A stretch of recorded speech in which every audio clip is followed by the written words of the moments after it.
দর্শক, সিএসআর মুক্তবাক অনুষ্ঠানে আপনাদের সাথে আছি আমি মনজুর আল মতিন।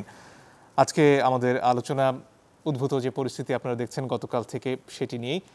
যেমন একটা লকডাউন চলছিল, তার মধ্যে হঠাৎ করে শিল্প কারখানা খোলার সিদ্ধান্ত এলো। তারপর যখন মানুষ দলে দলে ফেরিতে করে আসা শুরু করলেন, তারপর সন্ধ্যার পরে গিয়ে প্রথমে নৌযান, পরে সড়কে গণপরিবহন ছেড়ে দেওয়ার সিদ্ধান্ত এলো। এর মধ্যেই প্রচুর মানুষ ঢাকামুখী হয়েছেন, তাদের খবর আপনারা দেখছেন গতকালকে থেকে। এরপরে আসলে স্বাস্থ্যবিধি বলুন বা লকডাউনের কি অর্থ থাকছে সেসব নিয়ে কথা বলতে চাই আমরা। তিনজন সম্মানিত অতিথি রয়েছেন আমাদের সাথে। স্টুডিওতে আমাদের মধ্যে উপস্থিত হয়েছেন জনাব মাহমুদুর রহমান মান্না, তিনি আহ্বায়ক নাগরিক ঐক্য। সরাসরি আমাদের সাথে যুক্ত হয়েছেন ডক্টর আফম রুহুল হক এমপি, তিনি সাবেক স্বাস্থ্যমন্ত্রী, এবং আছেন জনাব জাহিদুল আহসান পিন্টু, তিনি সম্পাদক ডিবিসি নিউজ। আপনাদের সবাইকেই স্বাগত আমাদের এই অনুষ্ঠানে। দর্শক, শুরুতেই যে পরিস্থিতির কথা একটু আগেই বলছিলাম তা নিয়ে একটা প্রতিবেদন দেখে নেব, তারপরে আলোচনায় আসছি।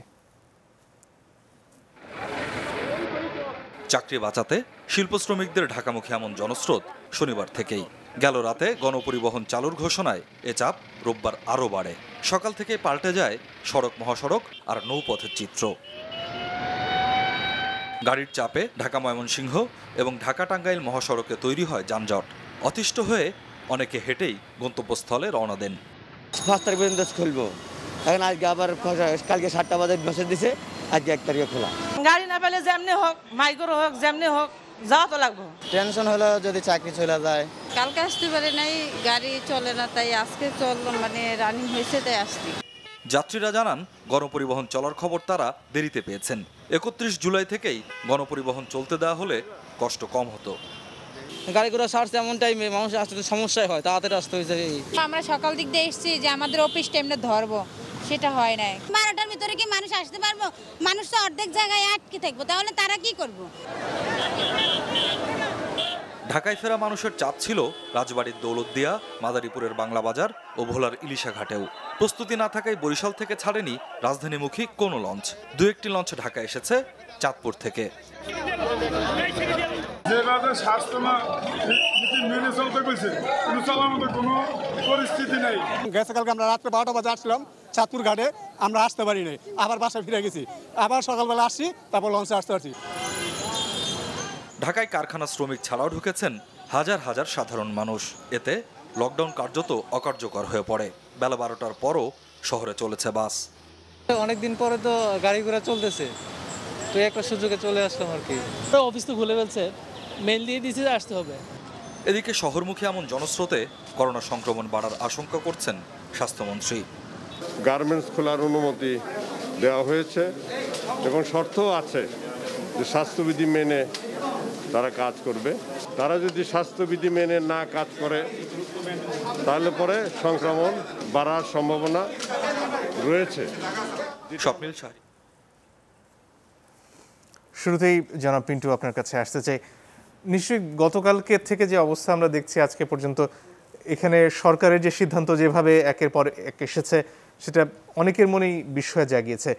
আপনার কাছে কি মনে হয়েছে, যেভাবে 5 তারিখ পর্যন্ত লকডাউনের কথা বলা হলো, সর্বাত্মক লকডাউন থাকবে, শিল্প কারখানা বন্ধ থাকবে, তারপরে বেশ কয়েকটি বৈঠক আমরা দেখলাম শিল্প মালিকদের সাথে, গার্মেন্টস মালিকদের সাথে মূলত, এবং তারপরে সিদ্ধান্ত পরিবর্তন, ফেরিতে অজস্র মানুষ গাদাগাদি করে আসলেন, এখন তারা চলে আসলেন মোটামুটি, তারপরে আবার গণপরিবহন খোলার সিদ্ধান্ত হলো, নৌযান খোলার সিদ্ধান্ত হলো।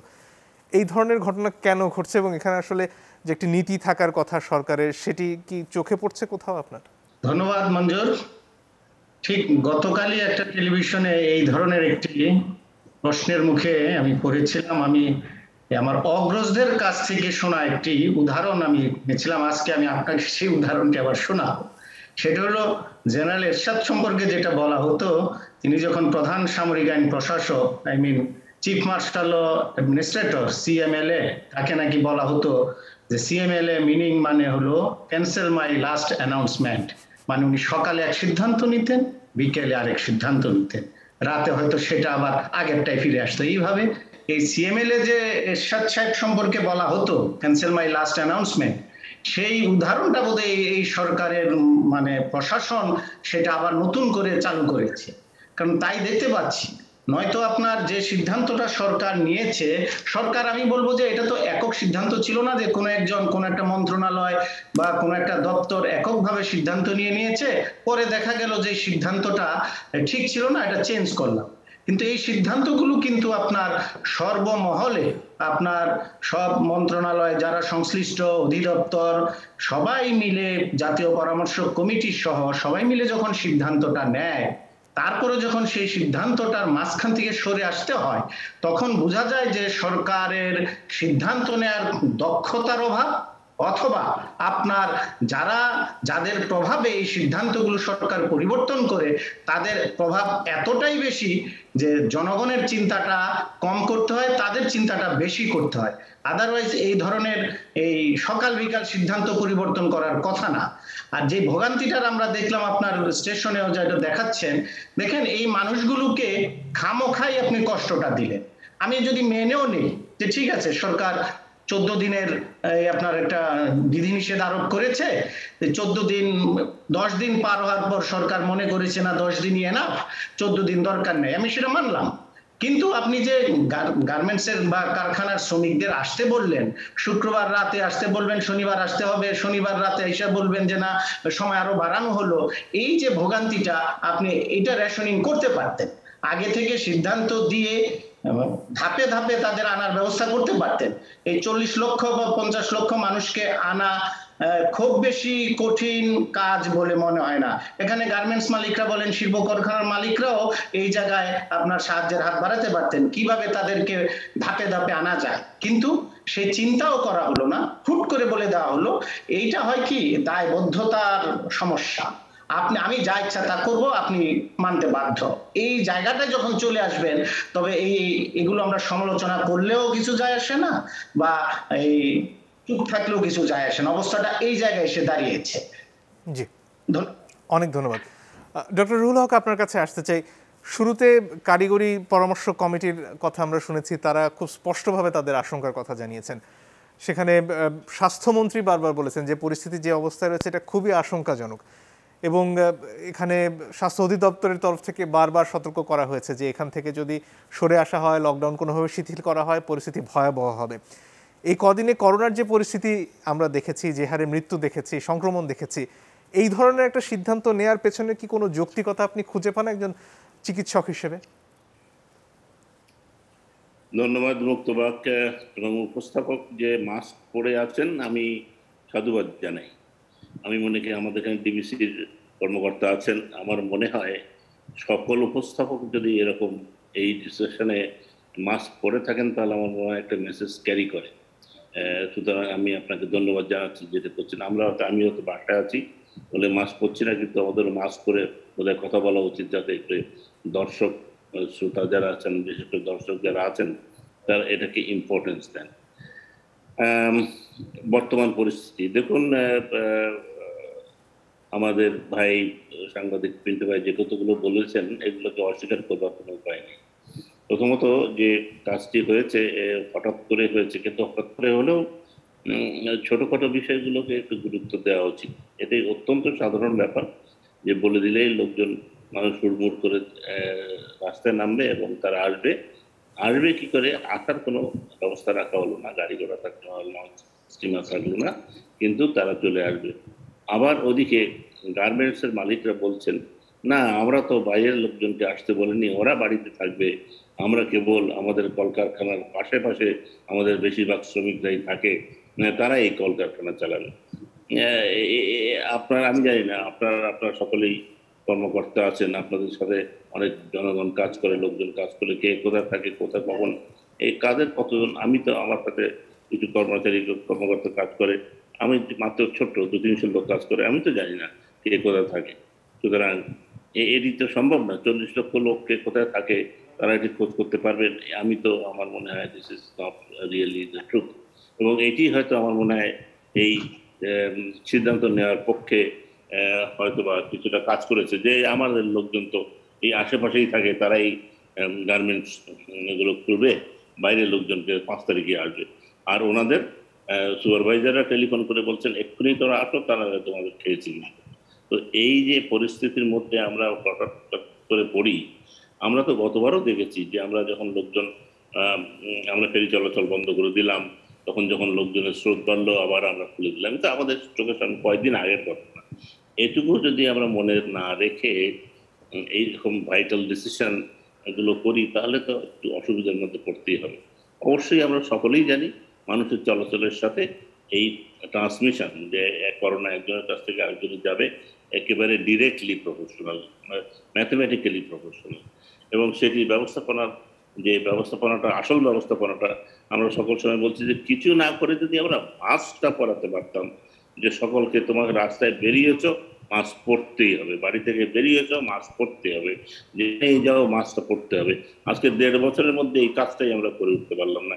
এই একটি কাজও যদি আমরা করতে পারি, this is more effective, I tell you, it is more effective than vaccine. Vaccine তো দিলে আপনার 95% বেশি এফেক্টিভ হয় না। ভ্যাকসিন দেওয়ার পরেও কিন্তু আপনাকে আক্রান্ত হচ্ছে। কিন্তু আপনি যদি মাস্কটি পরি, আমরা যদি মাস্কটি পরি, তাহলে এটি ভেদ করে 90-95-এর কাছাকাছি জিনিস আমার ভেতরে থাকবে। আর আপনি যদি পড়েন সেখানে যে 10টি বেরিয়ে যাচ্ছে তার মধ্যে 9টি আর ঢুকতে পারছে না, একটি মাত্র ঢুকবে। সুতরাং এই কাজটি যদি আমরা খালি সব কিছু বাদ দিয়ে আমি অনেকদিন থেকে বলেছি যে সব কিছু বাদ দেন, ওই সোশ্যাল ডিস্টেন্সিং বাদ দেন, হাত দেওয়া বাদ দেন, সব কিছু বাদ দিয়ে যদি আমরা সবাইকে যদি মাস্ক পরিয়ে রাখতে পারি আগামী 2 মাস 3 মাস, তাহলে কিন্তু আমাদের এটি কমে আসবে। The only other alternative is vaccination. Vaccination অবশ্যই আমরা পাবো। মাননীয় প্রধানমন্ত্রী যেভাবে চেষ্টা করছেন, আমি একেবারেই ডেফিনেট যে কয়েক মাসের মধ্যে আমাদের দেশে অনেকটা ভ্যাকসিন এসে যাবে। দেওয়ার প্রক্রিয়া আর স্বাস্থ্য মন্ত্রণালয়ের যে ব্যবস্থাপনা একেবারে গ্রাম পর্যায় পর্যন্ত যে ব্যবস্থাপনাটা আছে, এই ব্যবস্থাপনাকে কাজে লাগালে লক্ষ লক্ষ লোককে প্রতিদিন ভ্যাকসিন দেওয়া সম্ভব। এটি আমি জেনেই বলছি। কারণ আমাদের যে এনআইডি করতাম আমরা, আপনারা জানেন নিশ্চয়ই, পিন্টু ভাইও জানবেন, যে আমরা 1 লক্ষ কেন্দ্র ছিল আমাদের ফিক্সড এবং 20,000 কেন্দ্র ছিল মোবাইল। শুধু 1,20,000 কেন্দ্রকে আমরা অ্যাক্টিভেট করতে পারি যে কোনো সময়। যদি সপ্তাহে একদিনও 1,20,000 কেন্দ্রকে অ্যাক্টিভেট করি, তাহলে আপনি কত লোককে ভ্যাকসিন দিতে পারবেন? আমাদের প্রবলেমটা হচ্ছে যে ব্যাকওয়ার্ড লিঙ্কেজ, আমাদের অ্যাভেলেবিলিটি অফ দি ভ্যাকসিন। সেই জায়গাটায় আমরা কতটা আনতে পারছি এবং কতটা করতে পারছি এবং কতটা ডিসপার্স করে নিয়ে যেতে পারছি, একেবারে গ্রাম পর্যন্ত পৌঁছাতে পারছি, এই ব্যবস্থাপনাটা করতে পারলে এই ভ্যাকসিন আমরা দিয়ে ফেলতে পারবো, দিয়ে পৌঁছাতে পারলে দিতে পারবো। কিন্তু এই তার আগের কানেকশনটুকু বাইরে থেকে আনা এবং জায়গা মতো পৌঁছানো। সুতরাং আমাদের মানুষকে ভ্যাকসিন দিয়ে প্রোটেক্ট করতে হবে, আর যতক্ষণ ভ্যাকসিন দিয়ে প্রোটেক্ট করতে না পারছি ততক্ষণ মতো মাস্ক পরতে হবে। ভ্যাকসিন পাওয়ার পরেও মাস্ক পরতে হবে, এটিও অত্যন্ত স্পষ্টভাবে আমাদেরকে জানতে হবে। অনেক ধন্যবাদ। জনাব মান্না, আপনার কাছে আসতে চাই, এই যে গার্মেন্টস শ্রমিকদের এই ভোগান্তি, এটা সম্ভবত এ নিয়ে 5 বার হয়ে গেল। এর আগেও বিভিন্ন সময়ে তাদেরকে এইভাবে হুটহাট করে চলে যেতে হয়েছে, আবার ফেরত আসতে হয়েছে এবং প্রতিবারই একই ধরনের দৃশ্যের অবতারণা হয়েছে। তাদের যে স্বাস্থ্য ঝুঁকি এবং তাদের কারণে গোটা দেশের মানুষের যে স্বাস্থ্য ঝুঁকি, সেটা কি এতই গৌণ এই ব্যবসায়িক স্বার্থের কাছে? তাই তো, মানে আপনি যে আমাকে প্রশ্ন করছেন, বলেন এই 5 বার ঘটে যাবার পরে আপনার প্রশ্নের জবাব আমি ইতিবাচক ছাড়া কী দেব? যদি জীবনের প্রতি আমরা যারা গার্মেন্টস চালাই বা গার্মেন্টসকে উপর থেকে চালাই, যারা দেশ চালাই, তাদের বোধ থাকতো, তারা এটা করতে পারতেন না। এইবার যেটা করেছেন সেটা তো যে কোনো মানুষেরই চিন্তারই বাইরে ঘটেছে। কারণ অনেক আলোচনা করার পরে যখন বলা হয়েছে যে না, কারখানাগুলো এবারে বন্ধ থাকবে, কারণ এবার আমরা লকডাউন, আরও কঠিন শব্দ বলেছেন, জানি না লকডাউন আর শাটডাউনের মধ্যে কোনটা কেমনে বেশি কঠিন, কিন্তু তারা বোঝাতে চেয়েছেন শাটডাউন করছি মানে সব বন্ধ থাকবে। গার্মেন্টস মালিকরা বলেছেন, তাদের বিজেপি বলেছে, অন্যরা বলেছেন যে গার্মেন্টসটা চালু রাখা উচিত, তারা বলেছেন রাখা যাবে না। এমনকি শেষ দিন পর্যন্ত, ডিক্লারেশনের আগের দিন পর্যন্ত একটা স্পেকুলেশনও ছিল, মিডিয়াগুলো বলেছে যে এই ব্যাপারে হয়তো সিদ্ধান্ত অন্যরকম হতে পারে, কিন্তু বলা হয়েছে যে না, এটা করা যাবে না। তো এত চিন্তা ভাবনা করে দিলেন, সেটা বদলাতে আপনার 1 সপ্তাহ লাগলো না। একটা গভর্নমেন্ট এইভাবে চলতে পারে নাকি? বিবেচনা এরকম হতে পারে নাকি? এখানে যদি মানুষের জীবন মুখ্য হতো, তাহলে প্রথম কথা হচ্ছে আপনি এরকম করে, এই যে ধরেন একদম শুরুতে গত মার্চের দিকে যেরকম করে আমরা ছুটি ঘোষণা করেছিলাম, গার্মেন্টস সবাই গেছে, আবার ফিরে আসছে, তখনও কি ভোগান্তি হয়েছে এবং কি কি ঘটনা ঘটেছে সবার মনে আছে পথে ঘাটে। এইবার তো রিপিটেশন অফ দি পাস্ট শুধু না, মানে তার চাইতে ভয়াবহ আকার হয়েছে এবং সবাই বোঝে যে তাই হবে।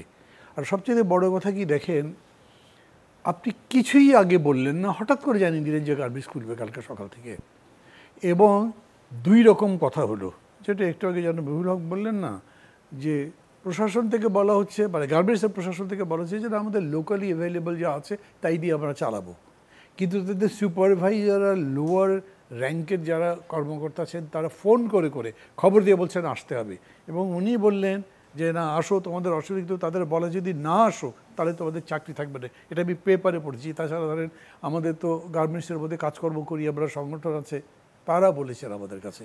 এবং আজকেও জানেন যে আজকে বামপন্থীদের একটা প্রতিবাদ সমাবেশ ছিল এবং সেখানে গার্মেন্টস শ্রমিক বেশ কিছু ছিলেন, তাদের কয়েকজন হচ্ছে, সকালে আমাদের একটা প্রেস কনফারেন্স ছিল এই ব্যাপারে, সেখানে তারা এসেছিলেন অন্তত 5 জন নেতা, সাভার এলাকা দিয়ে, আশুলিয়া এলাকা দিয়ে যারা আছেন, সবাই বলছেন একই কথা যে আমরা তো জানি এবার এমনকি শুক্রবার পর্যন্ত চালানো হবে, লকডাউনের কথা বলে 14 দিন পর্যন্ত বন্ধ থেকেছে, এখন সবগুলো চালাতে হবে, এবং সত্যি কথা হচ্ছে যে তাদের জন্য সিকিউরিটি ইত্যাদি করে ব্যবস্থা নেই। যেরকম রুহুল হক সাহেব বললেন না যে মাস্কটা যদি পরাতে পারতাম, মানে আমার কাছে মাঝে মাঝে কি মনে হয়, ধরেন আপনি এটা ইম্পসিবল কিছু যদি বলেন, আজকে বোধহয় প্রথম আলোর একটা লেখা আমি দেখলাম, তিনি বলেছেন এমন কিছু আমরা বলতে পারি না যেটা পারবো না করতে, অন্তত এই সিচুয়েশনে আপনি তো পারেননি। সত্যি কথা হচ্ছে যে বাংলাদেশ বলে না, আমেরিকা ইউরোপে পর্যন্ত একদিনে 6 ঘন্টার জন্য পার্ক খুলেছেন, মানুষ কিচ্ছু মানেনি, সমস্ত ইয়ে ভেঙে ওখানে মানে শত শত নয় হাজার হাজার বড় যাওয়া হয়েছে। সি বিচের দৃশ্যগুলো আমরা সবাই দেখেছি। মানুষের মধ্যে একটা প্রবণতা তো আছে, এটা আপনি অস্বীকার করে করলে হবে না। আপনি জনগণকে দোষ দিতে পারেন নিজের ঘাট থেকে দায়িত্ব ফেলে দেওয়ার জন্য, যে বলছি তারা শোনে না তো আমরা কী করব। এইটা শাসকদের কথা কখনোই হওয়া উচিত না, যারা পরিচালনা করবেন তাদের কথা হওয়া উচিত না।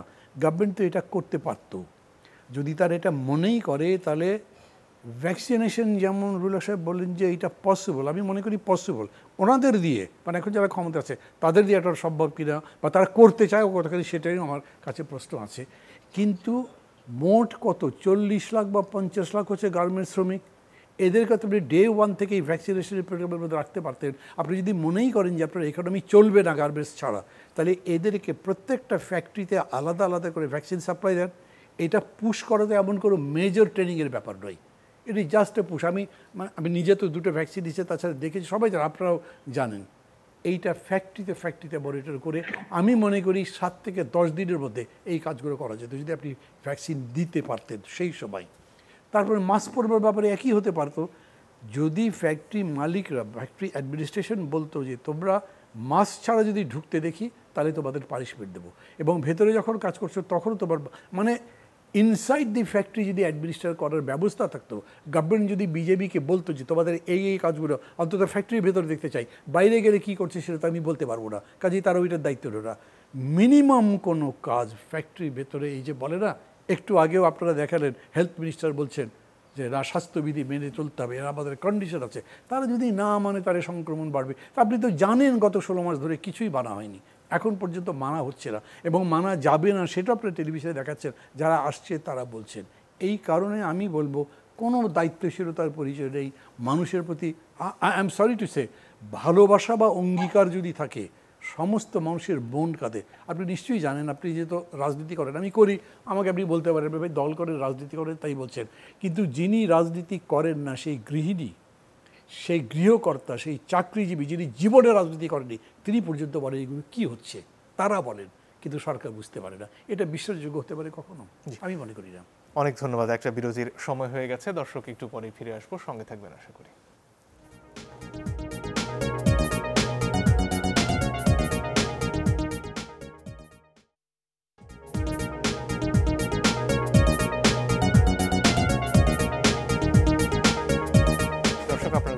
সিএসআর মুক্তবাক।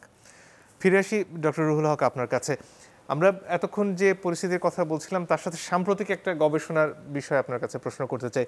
সেটা হচ্ছে, বলা হচ্ছে যদি আংশিক ভ্যাকসিন নিয়েছেন এমন বেশি সংখ্যক মানুষ থাকেন একটি জনগোষ্ঠীতে, এবং সেখানে যদি স্বাস্থ্যবিধি একেবারেই না মানা হয়, তাহলে সেখানে নতুন ধরনের ভ্যারিয়েন্ট তৈরি হতে পারে। সেটা সম্ভবত এর আগে যখন ভারতে কুম্ভ মেলা হলো, একই সাথে নির্বাচন হলো, এবং তারপরে আমরা দেখলাম ডেল্টা ভ্যারিয়েন্ট সেখানে ছড়িয়ে পড়েছে। আমরা কি বাংলাদেশের সেই ধরনের একটা পরিস্থিতির দিকে এগোচ্ছে এখন? আমাকে বলেছেন না? জি জি, আমি এই অগস্ট মাসের আমাদের শোকের মাসে বঙ্গবন্ধু এবং তার পরিবার যারা আমাদের ছেড়ে চলে গেছেন তাদের আত্মার মাগফিরাত কামনা করছে এই সুযোগে, এবং তাদের প্রতি শ্রদ্ধা এবং নিবেদন করছি। হ্যাঁ, যে কথাটি বলেছেন এটি তো পসিবিলিটি আছে যে পার্শিয়াল যেখানে কাজ করবে, যে ফাইটিং ফোর্স, যুদ্ধে নেমে যদি অর্ধেক যুদ্ধে যাই তাহলে তো সেই যদি অর্ধেক যুদ্ধ করতে পারি, অর্ধেক যদি না পারি তাহলে যা হয় সেটি ক্রমাগত হবে।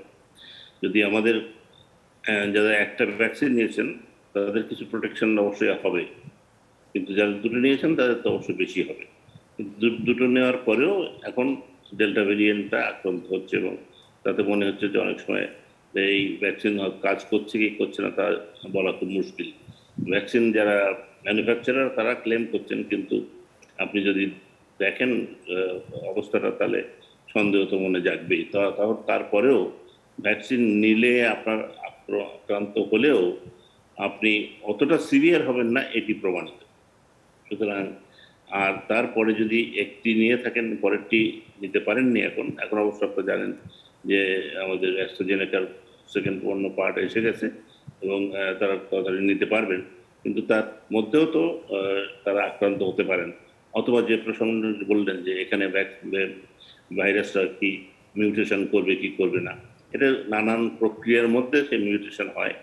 এটি বেশিরভাগ ক্ষেত্রে আমরা যতক্ষণ প্রোটেক্টেড থাকবো না এবং যত ছড়াতে থাকবে ততই আমরা এই ভেরিয়েশন হতেই থাকবে। কখনো ডক্টর হক, স্বাস্থ্য ব্যবস্থায় আমাদের হাসপাতাল ব্যবস্থাপনার প্রসঙ্গে একটু আসতে চাচ্ছিলাম আপনার কাছে। এখন নিশ্চয়ই আপনি খবরে দেখছেন প্রতিদিন ঢাকার বাইরে থেকে বিভিন্ন জেলা উপজেলা থেকে মানুষজন আসছেন, কারণ স্থানীয়ভাবে তারা আইসিইউ পাননি, হাই ফ্লো নেজাল ক্যানুলা পাননি, এবং ঢাকায় এসেও তারা প্রথমে হয়তো ঢাকা মেডিকেলে আসছেন, সোহরাওয়ার্দীতে যাচ্ছেন, মুগদাতে যাচ্ছেন, সেখানে আইসিইউ না পেয়ে তাদের অনেক জায়গায় ঘুরতে হচ্ছে। এর চেয়ে কি ভালো কোনো ব্যবস্থাপনা এর মধ্যে করা সম্ভব ছিল না, যে একজন জেনে আসবেন আসলে তিনি কোথায় ভর্তি হতে পারবেন? এটির ব্যবস্থাপনা গত বছর আমরা বলেছিলাম, আমি এই প্রবক্তার মধ্যে একজন, যে একটা সেন্ট্রালাইজ ব্যবস্থাপনা করা বা একটা টেলিফোন নাম্বার থাকা, যেখানে টেলিফোন করলে সব হসপিটালের ইনফরমেশনগুলো সেখানে থাকবে, যে এখানে বেড আছে কি, আইসিইউ বেড আছে কি, অ্যাভেলেবল না। ওদের প্রচেষ্টা চালানো হয়েছিল কিনা আমি ঠিক সঠিক নয়, প্রস্তাবনা করা হয়েছিল। আমি তো নিজে করেছিলাম মিডিয়ার মাধ্যমে, শুধু না অফিসিয়ালদের কাছে, যে এই ব্যবস্থাপনাটা করা খুব দরকার। এটি আমাদের দেশে রেফারেল সিস্টেমটা আমাদের দেশে একেবারে নেই, গোড়া থেকে নেই। সুতরাং এখন হুট করে করতে পারবেন বলে আমার মনে হয় না।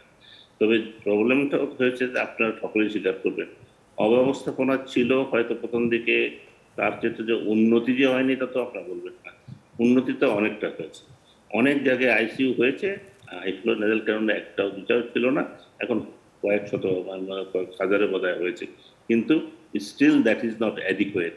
আমাদের প্রবলেমটা হয়েছে ওইখানে চাহিদা যত বেশি তার ততটা আমরা সাপ্লাই করতে পারছি না। এখন রোগী অনেক বেশি হয়ে গেছে, এখন বেড সাপ্লাই করলে যে এখানে 1000 বেডের হাসপাতাল করা হলো, মনে হলো আমরা বোধহয় অনেকটা স্বস্তি পাবো। দেখুন কয়েকদিনের মধ্যেই ভরে গেছে। আমরা বঙ্গবন্ধুতে আবার 1000 বেড করবো, মানে করার প্রক্রিয়া আছে 2-1 দিনের মধ্যে, দেখবেন যে কয়েকদিনের মধ্যে আবার সব ভরে গেছে। সুতরাং যে আমাদের সংক্রমণ তো হাসপাতালে যে ঢুকতে পারবো না, করোনাকে হাসপাতালে যে থামাতে পারবো না, করোনাকে রুখতে হবে রাস্তার মধ্যে।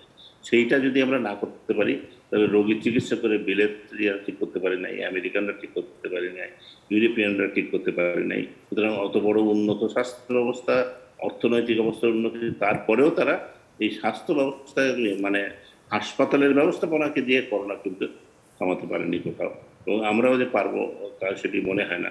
তারপরেও আমি মনে করি আগের চাইতেও, গত বছরের চাইতেও অনেক ব্যবস্থাপনার অনেক উন্নতি হয়েছে, আমরাও অনেক বেশি জানতে পেরেছি। আমাদের অত ভয় নেই, ডাক্তারদের ভয় নেই। ইতিমধ্যে ডাক্তার অনেক প্রাণ দিয়েছেন, নার্সরা প্রাণ দিয়েছে, তারপরেও তারা দেখুন এক্সস্টেড হয়ে যাচ্ছে। এটি আপনার বুঝতে হবে। সাধারণ মানুষ বলে, আপনারা দেখেছেন নিশ্চয়ই, আমি বেশিক্ষণ মাস্ক করে থাকতে পারি না। আর একজন ডাক্তার 8 ঘন্টা ডিউটি করছেন, 10 ঘন্টা ডিউটি করছেন, তার কিন্তু শুধু মাস্ক না, তার কিন্তু আরও কাপড় চোপড় পরে থাকতে হচ্ছে, তার মধ্যেও তারা কিন্তু ডিউটি করেই যাচ্ছে।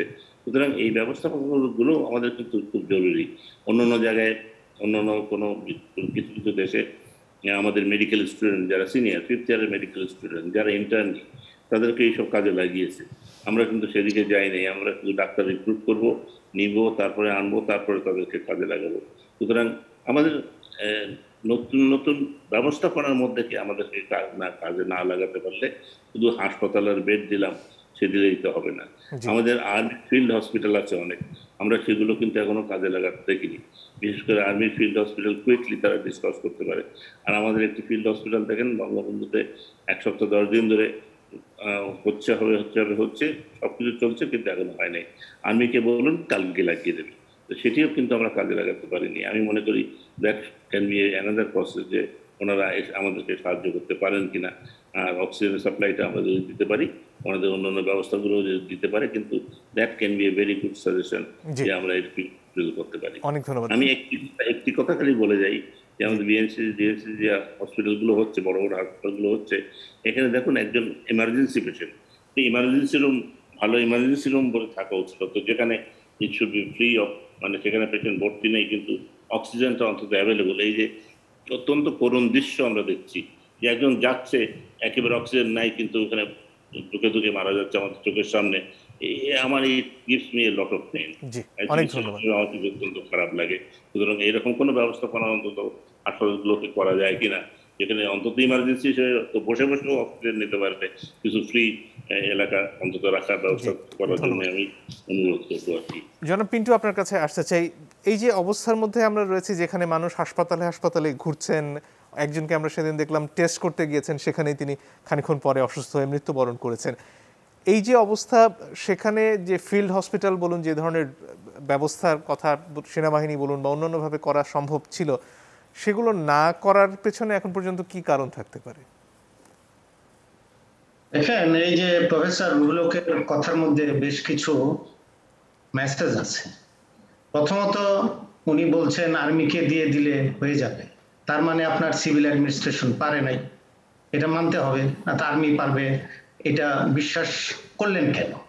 তার মানে ওনারা পারে নাই। তারপরে যদি বলেন হসপিটালের কথা, যদি বলেন হসপিটালে বাংলাদেশের যে স্বাস্থ্য ব্যবস্থা, এটা আপনার নর্মাল যে আপনার প্যান্ডামিকের কথা ভুলে যান, স্বাভাবিক সময়ে তো স্বাস্থ্যসেবা 100% মানুষকে আমরা দিতে পারি না। আর এই প্যান্ডামিকে আপনি যদি রোগীর বা রোগের উৎপত্তি স্থল বন্ধ করতে না পারেন, হসপিটাল দিয়ে তো আপনি পারবেন না। কত হসপিটাল বানাবেন? তারপরে আপনি বলেন একদিনে পারবেন না, 100 দিনে তো পারবেন, 1000 দিনে তো পারবেন। আমাদের কিন্তু অলরেডি 500 দিন হয়ে গেছে প্যান্ডামিকের। তো আমরা যদি 500 দিনের শুরু থেকে এখন পর্যন্ত দেখি, আর এই প্রফেসর রুহুল হক স্যার, উনি তো স্বাস্থ্য মন্ত্রণালয়ে ছিলেন, উনি আমার এই কথা মানবেন কি মানবেন না আমি জানি না, তোমার সামনে আমি বলি, আমাদের মন্ত্রণালয়গুলো অবকাঠামো বানানোর জন্য যতটা উদ্গ্রীব থাকেন, তাদেরকে সাপোর্ট দেওয়ার জন্য ততটা উদ্গ্রীব থাকেন না। আমি যেটা বলতে চাচ্ছি, আপনি একটা হসপিটাল বানাবেন, বিল্ডিং বানাবেন, যন্ত্রপাতি আনবেন, সবই আসবে, কিন্তু ওখানে আপনি ডাক্তার পাবেন না। কিন্তু একটা ডাক্তার তো আপনি একদিনে বানাতে পারবেন না, একজন নার্স একদিনে বানাতে পারবেন না। তাদেরকে ট্রেনিং দেওয়া, তাদেরকে শিক্ষা বা প্রশিক্ষণের ব্যবস্থা করা, সেই দিকে আপনার নজর কম থাকে। বিল্ডিং বানানোর প্রতি আপনার নজর বেশি থাকে। কেন? কারণ ওই স্বাস্থ্য মন্ত্রণালয় স্বাস্থ্যের বাইরের লোকজন চালায়, ওখানে তো আমলাতন্ত্রের একটা ব্যাপার আছে। স্বাস্থ্য মন্ত্রণালয়, এটা বাংলাদেশের 82 সাল থেকেই বোধহয় শুরু। স্বাস্থ্য মন্ত্রণালয় যেমন চালাবেন আমলারা, কৃষি মন্ত্রণালয় কৃষি ক্যাডারের চালাবেন না, তথ্য মন্ত্রণালয় তথ্য ক্যাডার চালাবে না। মানে এই যে অবস্থাটা তো শুরু থেকে আছে। এখন আমলাদের প্রশাসন ক্যাডার হাতে ক্ষমতা, ওনারা প্রকল্প তৈরি করেন, প্রকল্প তৈরি করবেন, বিল্ডিং ভবনের যত প্রকল্প হবে ততই সেখান থেকে আপনার কিছু আপনার নয় ছয় করার সুযোগ থাকে। হ্যাঁ, এই সুবিধাটা ওনারা দীর্ঘদিন নিয়ে আসছেন বলেই প্রশিক্ষণের দিকে বা ডাক্তার বানানোর দিকে ওনাদের আগ্রহ কম। তো এই কারণে আমার স্বাস্থ্য ব্যবস্থা আগে থেকেই আপনার একটু দুর্বল। এখন আসেন প্যান্ডামিককে। প্যান্ডামিক টাইমে আমরা কি করলাম? শুরুতে আমরা বুঝলাম না, এটা মানলাম। 500 দিনও বুঝবো না, এটা যদি আমাকে মানতে বলেন তাহলে আমি আর কোনো কথাই বলবো না এটা নিয়ে, কারণ এটা 500 দিন পার হয়ে গেছে প্যান্ডামিকের। তা আপনি এখনো সকালে সিদ্ধান্ত নিয়ে বিকালে চেঞ্জ করছেন। এই যে ফিল্ড হসপিটালের কথা বললেন, মিনিস্টার সাহেব বললেন 1 সপ্তাহের মধ্যে চালু করে দেব। হ্যাঁ, একদিন বললেন যে এই 150 আইসিইউ থাকবে। আরে 150 আইসিইউ যদি আপনি একদিনে এস্টাবলিশ করতে পারেন ফিল্ড হসপিটালে, তো ওই 150 আইসিইউ তো বিভিন্ন জায়গায় আমি দিতেই পারতাম। বিষয়টা 150 আইসিইউ চালানোর জন্য যে আমার ক্যাপাসিটি দরকার সেটা আপনার নাই, কিন্তু আপনি এটা বলে দিলেন। আবার আরেকটা আইসিইউ ফিল্ড হসপিটাল কোথায়, এই যে বসুন্ধরাকে আপনি দিয়ে করালেন 43 লক্ষ না 44 কোটি টাকা ওনারা নিয়ে বন্ধ করে দিলেন। তা আপনি চিন্তা করলেন না কেন এটা যে আবারও আসতে পারে, বা এটা শেষ হয় নাই, আপনার প্যান্ডামিকটা তো শেষ হয় নাই, বা আমি এখনো জানি না এটা কবে শেষ হবে, পৃথিবীর কেউই জানে না। সো আমার প্রিকশনটা সেভাবে আমি নেব না। সেই জায়গাটা আমি মনে করি যে এই যে দিন আনি দিন খাই চিন্তা করে, মানে অ্যাডহক বেসিসে সিদ্ধান্ত নিয়ে যখন আপনি চলবেন, এখন একটা সমস্যা হচ্ছে এখন সমাধান করি, পরবর্তীতে ওই সমস্যাটা আরো বড় আকার ধারণ করবে কিনা সেই চিন্তা চেতনা সরকার যন্ত্রের মধ্যে আমি অভাব দেখি, যে কারণে আপনার এই ব্যবস্থাপনা ত্রুটিটা দেখা যাচ্ছে। পাশাপাশি আপনি দেখেন বেসরকারি হসপিটালগুলোকেও কিন্তু আপনি বাধ্য করতে পারেন নাই। হ্যাঁ, এখানে আমি যদি আজকে সরকারি হসপিটালে যাই কোন রকম ট্রিটমেন্ট করে আসতে পারবো, বেসরকারি হসপিটালে কতজন মানুষ ট্রিটমেন্ট করে আসতে পারবেন? সেখানেও কিন্তু আপনার এই সময় এই যে সংক্রামক বিধি আইন অনুযায়ী প্রত্যেকটা বেসরকারি হসপিটালকে আপনি বাধ্য করতে পারতেন করোনার রোগী কিভাবে ট্রিটমেন্ট, কত খরচে ট্রিটমেন্ট করা যায়, আপনি সেটাও করতে পারেন নাই। কেন পারেন নাই? ওই যে গার্মেন্টস মালিকদের কাছে যখন আপনি নত হন, ওই আপনার হসপিটালের মালিকদের কাছেও আপনি নত। এটা নিয়ে কি বলবো, হসপিটালের মালিকের সঙ্গে গ্যাঞ্জাম করে স্বাস্থ্য প্রতিমন্ত্রী চাকরি হারাইছে, এটা আরেক গল্প, সেটা নাই বললাম, কিন্তু ঘটনা তো তাই। তা আমি এই জায়গায় বলছি সরকারের জবাবদিহিতা, এই জায়গায় দায়বদ্ধতা সাধারণ মানুষের চেয়ে যদি আপনার ওই যে প্রভাবশালী মহল বলেন, ওই গ্রুপের বলেন, গোষ্ঠীর প্রতি বলেন, তাহলে এই সমস্যা আপনি সহজেই সমাধান করতে পারবেন না। এখন আমার যেটা মনে হচ্ছে সরকার পলিসি নিয়েছে এটা যে এই যে একটু ঢিলা দিব একটু টাইট দিব, কিছু মানুষ একসাথে হবে, এই আপনার সংক্রামক বাড়বে, একটু যে আপনার হার্ড ইমিউনিটি হবে, আবার একদিন কঠিন হয়ে যাব, এই মনে হয় আমার এই যে লুকোচুরি খেলার মধ্যে এটাই বোধহয় পলিসি। আমরা হয়তো বলছি যে সরকার জানে না, কেন বলে না 10 দিনের মধ্যে শেষ করে দিল, 15 দিনের কথা বলে, আমার কেন যেন মনে হয় সরকার এটা জানতোই যে 15 দিন দিলাম, গার্মেন্টস বা বিভিন্ন গোষ্ঠী আমাকে আবার বলবে, আমি আবার এটা খুলে দেব। আমার এখন মনে হচ্ছে বারবার যখন এই ঘটনা ঘটছে, আমার মনে হচ্ছে এইটাই আসলে তার পলিসি, কারণ আমি আর প্রকাশ্যে এর বাইরে আমি আর কিছু দেখতে পাচ্ছি না। অনেক ধন্যবাদ। একটা প্রসঙ্গ খানিকক্ষণ আগে এনেছেন যারা মান্না, সেটা হচ্ছে মানুষকে দোষ দিয়ে কি চলবে কিনা, যে মানুষ আসলে মানে না, আমরা তো বলছি। তাহলে চাঁপাইনবাবগঞ্জে কিভাবে মানলো, ঢাকায় তল্লাবাগে কিভাবে মানলো, তাহলে এক জায়গায় কেন প্রশাসন পারছে আর বাকি সব জায়গায় কেন পারছে না? এই ভেরিয়েশন তো হতেই পারে, মানে মানুষ যে একেবারে মানে না সেটা আমি বলছি না, কিন্তু আমি বলছি যে আপনি যা পারছেন না সেটাকে আপনি বলছেন যে জনগণের দোষ, এটা করা ঠিক হচ্ছে না। কারণ এই দেশে ঈদের জামাতে যেতে পারবো না, জুম্মাতে যেতে পারবো না, এটা নিয়ে মুসল্লিদের কি হুলস্থুল হয়ে যাওয়ার কথা? কিছু হয়নি তো, আপনি সেটাও বলতে পারেন মেনেছে, এরকম অনেক কিছুই মেনেছে। বরঞ্চ আমি তুলনামূলকভাবে বলবো যে বাংলাদেশের মানুষ যতখানি মেনেছে ততখানি ইউরোপের বা ধরেন আমেরিকার লোকজন মানেনি, আমি তাই মনে করি। তুলনামূলকভাবে আমাদের লোকজনের কনসাসনেস বেশি, কিন্তু এডুকেশন কম। সেই জন্য আমি বলছি যে আপনি যেটা পারেননি সেটাকে যদি বলেন জনগণের দোষ, আমরা কি করতে পারি? এই যে একটু আগে উনি বললেন না, আমাদের মানে পুরা দেশের মধ্যে প্রায় 50% জেলাতে এখনও তো কোনো আইসিইউ নেই, 17টা জেলাতে কোনো সেন্ট্রাল অক্সিজেন সাপ্লাই নেই। ডেল্টা ভ্যারিয়েন্ট এসছে তো 3 মাস হয়েছে, 4 মাস হয়ে গেছে, তো এর মধ্যে আপনি করতে পারতেন না এগুলো, আপনি এটা করছেন না। না করবার পরে তাদেরকে শুধু এইগুলো মানতে বলবেন, আপনি ঠিক মতো মাস্ক পরলেই তো 90% আপনার হতো না, এইটা অজুহাত মনে করি আমি। বাংলা একটা কথা বলে না, আমাদের ডান হাত আছে বাম হাত আছে আর একটা অজুহাত আছে, এটা হলো এইরকম আর কি। এরকম দেখানো হচ্ছে, ওই প্রবণতাটার আমি বিরোধিতা করছি, এটা করে দরকার নাই। কারণ ওই যে প্রথম দিকে হয়েছে না, লকডাউন দিয়েছেন তো রিক্সাওয়ালা রিক্সা বের করেছে, বলেছে তুমি জানো এই ক্ষতি হতে পারে, তো বলেছে আর কি হবে, আমি হয় না খেয়ে মারা যাবো নাহলে অসুখে মারা যাবো, একভাবে তো মরবই, তার কাছে কোনো অল্টারনেটিভ নেই। এরকম মানুষের নিজের কিছু প্রবণতা আছে যে সে তো ঘরে থাকতেই পারে না, মেন্টাল মানে ইল হয়ে যেতে পারে। সেই জায়গাতে আমি বলছি যে ওইখানে বরঞ্চ আপনাকে বাকি লজিস্টিক সাপোর্ট দিয়ে কাভার করবার কথা ছিল, সেটাতে আপনি ফেল করেছেন। শুধু এইটুকু বললে আমি যথেষ্ট বলছি। আমি মনে করছি ইচ্ছা করে তারা করেননি। নইলে দেখেন সারা দেশে যতগুলো জেলা হেডকোয়ার্টার সেটা কাভার করেন, যতগুলো উপজেলাতে সিরিয়াস ক্রাইসিস হয়েছে সেই জায়গাগুলোতে আপনি হাই ফ্লো অক্সিজেন সহ আইসিইউ সহ 1000 থেকে 1200 কোটি টাকা লাগতো। গভর্নমেন্টের হিসাব কেন গভর্নমেন্ট করলো না? ওই টাকা কি তাদের নাই? করে নাই। তাহলে এখন যে অবস্থায় আমরা রয়েছি, গত প্রায় এক সপ্তাহের বেশি সময় ধরে আমরা দেখছি প্রতিদিন 200-র বেশি মানুষ মারা যাচ্ছেন, 14, 15, 16 হাজার সংক্রমণ প্রত্যেক দিন হচ্ছে। একজন নাগরিক হিসেবে, একজন রাজনীতিবিদ হিসেবে আপনার কি মনে হয় আমরা কি করতে পারি?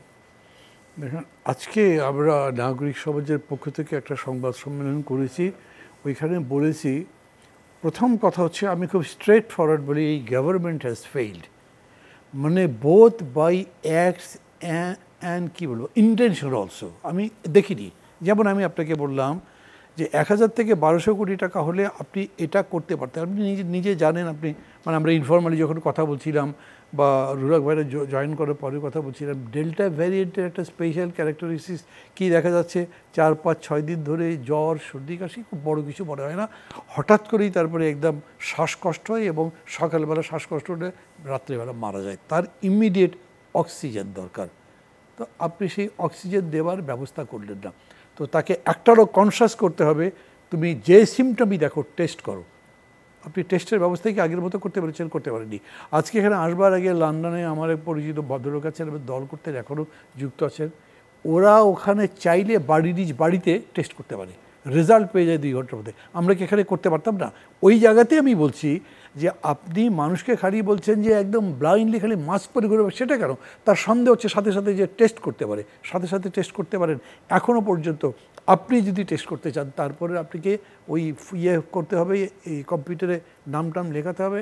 আর যদি আপনি বেশি টাকা থেকে 4-5 হাজার টাকা দিতে পারেন, তাহলে সকালে করবেন, রাত্রেবেলা রেজাল্ট পাবেন।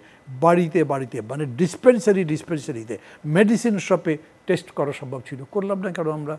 এই জন্যে বলছি যে মানুষকে প্রথম বলা যেহেতু পারছি না, বি কনসাস, যে কোনো রকম সিমটম দেখো তুমি যাও, মাস্ক পরো, আইসোলেশন করো। এই গভর্নমেন্ট আমার কথা মানবেন আমি জানি, কিন্তু তারপরও সত্যি মানুষ এই সরকারের কোনো কথা বিশ্বাস করতে চায় না। এবং এই জন্য মানুষ মানে সরকার যখন এগুলো বলছে লকডাউন, ওইসব লকডাউনের কোনো দরকার নেই, আমরা এগুলো বুঝি।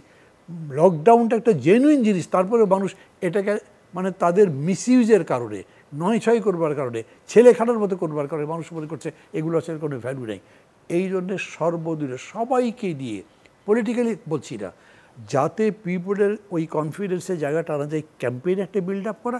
আর তার সাথে সাথে এই কাজগুলো যেটা আমি বললাম, একটা হচ্ছে আপনি অবশ্যই ভ্যাকসিনেট করতে হবে। যা গভর্নমেন্ট বলছে না 1 কোটি করে নাকি টিকা দেবে মাসে, এর আগে বলেছিল 50 লাখ, কিছুই করতে পারবে। কতগুলো টিকা দিচ্ছেন এখন?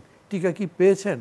রুরাক ভাই বললেন একটু আগে যে অ্যাস্ট্রাজেনেকা তো এসছে, ডাজ ইট কাভার? যতগুলো বাকি আছে সব কাভার করে, আরও আসবে।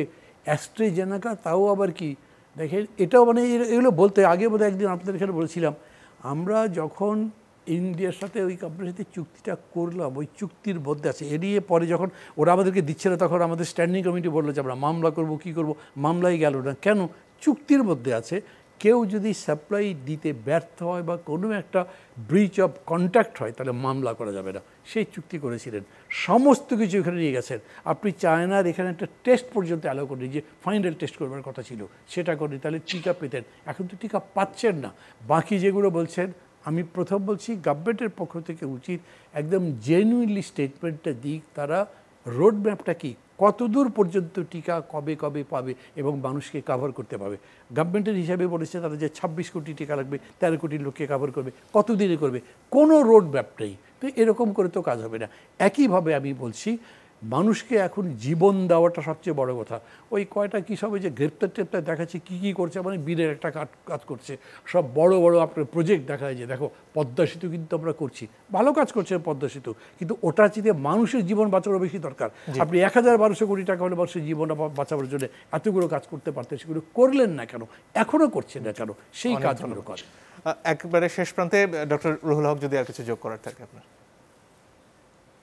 দেখুন, আমি মনে করি যে সীমাবদ্ধতা কিছু আছে আমাদের, মনে করি চাই যে চাইলেই যে লিকুইড অক্সিজেন সাপ্লাই সিস্টেম হুট করে তৈরি করা যায় তার একটি সীমাবদ্ধতা আমাদের যে যারা আমাদের বড় বড় কোম্পানি আছে তারা দিতে পারে, হুট করে পারে না, কারণ it takes lot of time এবং সিলিন্ডারের মধ্যে রাখতে হয়, সেগুলো অ্যাভেলেবল হয়নি। আমি মাসখানেক আগেও তাদের সাথে কথা বলেছিলাম, মাঝখানেও বলেছি। তো এগুলো এস্টাবলিশ করতেও সময় লাগে এবং আমাদের জনবল সীমাবদ্ধতা আছে বলে, সুতরাং কিছু সীমাবদ্ধতা আমাদের আছে, তবে নট ক্রিটিসিজমের ঊর্ধ্বে না। সুতরাং আমরা যে পরিস্থিতিতে এখন আছি সেই পরিস্থিতিতে আমাদের কি করা উচিত আসলে সেইটাকে আমাদের নিয়ে আমার মনে হয় বেশি চিন্তা করা উচিত। অনেক ধন্যবাদ। রিসার্চ করে বেশি দূরে আগাতে পারবো না আমরা। আজকের মতো সময় একেবারেই ফুরিয়ে গেছে ডক্টর হক, ধন্যবাদ আপনাকে, আপনাদের তিনজনকে অনেক ধন্যবাদ আমাদেরকে আজকে সময় দেওয়ার জন্য। দর্শক ধন্যবাদ আপনাদেরকেও যারা এতক্ষণ আমাদের সাথে ছিলেন। বিদায় নিচ্ছি।